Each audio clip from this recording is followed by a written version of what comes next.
Okay guys, welcome back na naman sa aking YouTube channel. No? So bukas update ni Mir 4. Starting yan 5:30 AM ng umaga hanggang 11 AM ng umaga pa rin. So ano ba yung mga updates niya or in-game updates niya?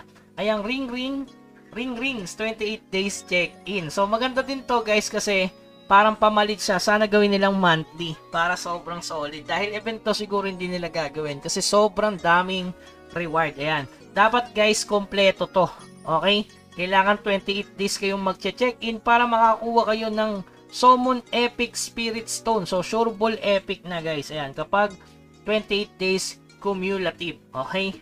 Kailangan nyo mag-log in everyday. Dapat walang absent siguro to bago matapos yung event na to. So, 28 days check-in. Napaka-solid ng mga bigayan dito. No? Nakakatawa to kung gagawin nila to monthly na. No?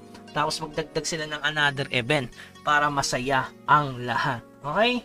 So, yung pangalawa, Legendary Magic Stone. So, mag-ipon na kayo ng Dark Steel. Malamang sa malamang Dark Steel to. Hindi naman sila nagka-cover kasi sobrang mahal din.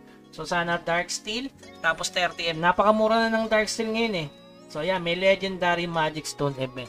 Yung pangatlo nila, ito yung pinayo ko syempre. Yung Piggyos Happy Recharge event.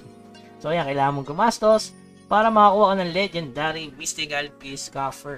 Okay? So, yung pang-apat, New Legendary Party Leader Spirit, Thunder Divine Dragon Tori. Ano itsura niyan, Kuya Bugs? Ito yan, sa core.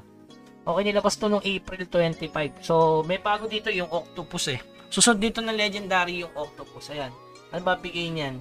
So, tingnan na lang natin. Kasi kahit tingnan ko naman to, wala namang tong, hindi ko naman din makukuha mga bossing. Okay?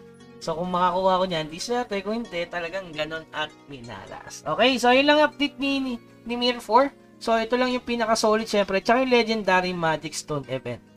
So, yan, keep grinding yung regarding dun sa future updates niya. Nandyan yung link sa baba regarding dun sa bago. Di ba?